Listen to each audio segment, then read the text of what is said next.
High guys, welcome to Visho Info. வடுமாங்காய் recipe எப்படி செய்கிறதுன்னு பார்க்கலாங்க. வீடியோக்குள்ளே போகிறதுக்கு முன்னாடி நீங்கள் இன்னும் நம்ம சேனலை சப்ஸ்கிரைப் பண்ணணும்னா சப்ஸ்கிரைப் பண்ணுங்கள். அப்படியே பக்கத்தில் இருக்கிற பெல் ஐக்கானை கிளிக் பண்ணுங்கள். அப்போ தான் நான் போஸ்ட் பண்ணுற வீடியோ எல்லாத்தையும் நீங்கள் உடனே பார்க்கலாம். வீடியோக்குள்ளே போகலாங்க. வடுமாங்காய் பிக்கிள் செய்ய போகிறேங்க. வடுமாங்காவை நான் வாங்கி வச்சுருக்கேன். பெருசாக காம்பு இருந்தால் அதை கட் பண்ணிவிடுங்க. நல்லா கழுவி ஈரத்தை தொடச்சி நான் ரெடியாக எடுத்து வச்சுருக்கேன். இப்போ இதை கட் பண்ணிக்கலாங்க. ஒரு எம்டி பவுல் எடுத்துக்கலாம். அதில் ஒவ்வொரு மாங்காவையும் எடுத்து நம்ம இந்த மாதிரி கட் பண்ணி எடுத்துக்கலாம். பாருங்கள், உள்ள சீடு இருக்கணும். சீடு எடுத்துடாதீங்க. பிடிக்காதவங்க எடுத்துக்கோங்க. ஏன்னா இந்த துவர்ப்பு மாங்காய் நல்லா புளிப்பாக இருக்கும். இந்த கொட்டையை சாப்பிடும்போது நல்லா துவர்ப்பாக இருக்கும். இந்த துவர்ப்பு சத்து உடம்புக்கு ரொம்ப நல்லது. நான் இப்போ எடுத்து வச்சுருக்கிற மாங்காய் எல்லாத்தையும் இந்த மாதிரி கட் பண்ணிவிட்டு காமிக்கிறேன். மாங்காயெல்லாம் இந்த மாதிரி கட் பண்ணி எடுத்தாச்சுங்க. இதுக்கு மசாலா என்னென்ன தேவைன்னு பார்க்கலாம்.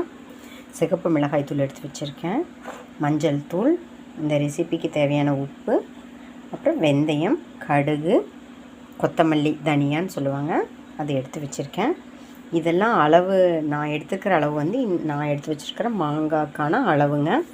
அதனால் இந்த அளவு நீங்கள் பார்த்துக்கலாம். ஆனால் நீங்கள் எவ்வளோ எடுக்கிறீங்களோ அதுக்கு தகுந்த மாதிரி இந்த மசாலாலாம் கூட்டி குறைச்சி சேர்த்துக்கலாங்க. ஒவ்வொருத்தங்க உப்பு ஜாஸ்தியாக கம்மியாக சாப்பிடுவாங்க. அதனால் நமக்கு தகுந்த மாதிரி அந்த ஊறுகாய் கெடாத மாதிரி பக்குவமாக உப்பு சேர்த்துக்கணும். அப்புறம் இந்த வெந்தயம், கடுகு பவுடரை அரைச்சி சேர்த்துக்கணுங்க. இந்த தனியாவையும் வெந்தயம், கடுகு இது மூணையும் நீங்கள் வெயிலில் வச்சு எடுத்துட்டாலே போதும். பச்சையாகவே அரைச்சி சேர்த்துக்கலாம். இல்லை எனக்கு வறுத்ததாக பிடிக்கும்னா நீங்கள் வறுத்துக்கலாம். ஆனால் இது ட்ரெடிஷ்னலாக வறுக்காமல் தான் செய்வாங்க. இப்போ இந்த மாதிரி எல்லாத்தையும் நான் பவுட்ரு பண்ணிவிட்டு காமிக்கிறேங்க. வெந்தயம், கடுகு, தனியா 3 நான் அரைக்கும் போதே உப்பையும் சேர்த்து அரைச்சிட்டேங்க. இப்போ இதை நம்ம கட் பண்ணி வச்சுருக்கிற மாங்காய் கூட சேர்த்துக்கலாங்க. இந்த மசாலா, அப்புறம் மஞ்சள் தூள், மிளகாய்த்தூள், நீங்கள் ஒவ்வொரு லேயராக கூட போட்டுக்கலாங்க. கல்லுப்பை பயன்படுத்துங்க முடிஞ்ச வரைக்கும். இதுக்கு மேலே இப்போ எண்ணெயை காய்ச்சி ஆற வச்சு ஊற்றணும். மாங்காய் ஊறுகாய்க்கு தேவையான அளவுக்கு நம்ம நல்லெண்ணெய் ஊற்றிக்கலாங்க. இது நல்லா சூடு பண்ணிவிட்டு அடுப்பு ஆஃப் பண்ணிடலாம். அப்புறம் அது நல்லா ஆறுனதுக்கப்புறம் நம்ம அதில் சேர்த்துக்கலாங்க. இது நல்லா சூடாகட்டும். நாம் சேர்த்த நல்லெண்ணெய் சூடாகிடுச்சு. இப்போ அடுப்பு ஆஃப் பண்ணிடலாங்க. அடுப்பு ஆஃப் பண்ணிவிட்டு நல்லா ஆறட்டும். பாருங்கள், நம்ம ஆயில் சூடு பண்ணி வச்சுருந்தோம். இப்போ இது நல்லா ஆறிடுச்சு. இதை நம்ம மாங்காய் ஊறுகாயில் ஊற்றிக்கலாங்க. பாருங்கள், கட் பண்ணி வச்சுருக்கிற மாங்காய் மசாலா கூட இதையும் சேர்த்துக்கலாம். ஆறின உடனே ஊற்றுங்க, சூடாக வேணாம். இப்போ ஊற்றியாச்சு. நல்லா மிக்ஸ் பண்ணி வச்சுக்கலாம். ஆக்சுவலாக ட்ரெடிஷ்னலாக செய்யும்போது மாங்காய் கட் பண்ணிவிட்டு மஞ்சள் தூள், உப்பு மட்டும் போட்டு வைப்பாங்க. அடுத்த நாள் பார்க்கும்போது உப்பு போட்டதுனால தண்ணியெல்லாம் விட்டுருக்கும். அதுக்கப்புறம் தான் இந்த மசாலாலாம் சேர்ப்பாங்க. நான் இப்போவே செஞ்சு காமிச்சிட்டேன் உங்களுக்கு. இப்போ இதை நல்லா மிக்ஸ் பண்ணிக்கலாங்க.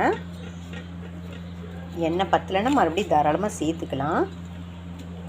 இப்போ இது மறுபடியும் நாளைக்கு பார்த்தா தான் தெரியும் எண்ணெய் பத்தலையா, மசாலா எல்லாம் கரெக்டாக இருக்கா அப்படின்னு.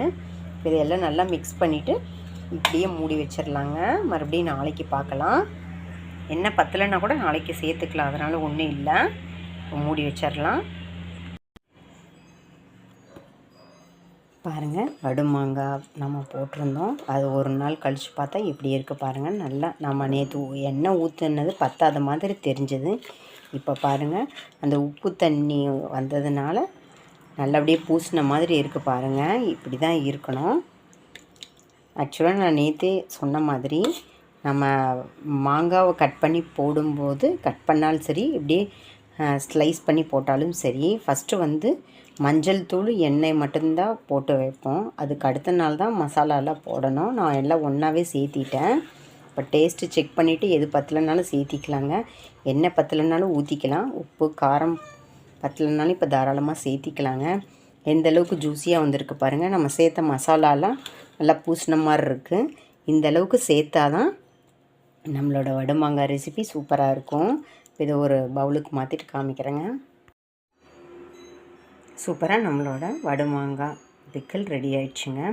ட்ரெடிஷ்னலாக இந்த வடுமாங்காய் ரெசிப்பியை நாளாக வகுந்து, அதாவது ஸ்டஃப்டு பிரிஞ்சால் பண்ணும்போது அதை ஸ்லிட் பண்ணி போடுவாங்க பார்த்தீங்களா, அந்த மாதிரி தான் செய்யணும்.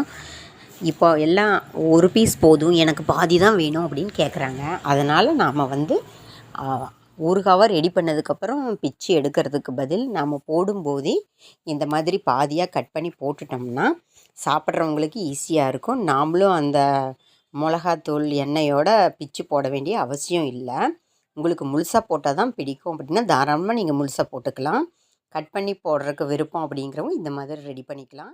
இந்த ரெசிபி உங்களுக்கு பிடிச்சிருந்தால் லைக் பண்ணுங்கள், ஷேர் பண்ணுங்கள், கமெண்ட் பண்ணுங்கள். ஞாபகமாக சப்ஸ்கிரைப் பண்ணுங்கள். ஓகே, பாய்.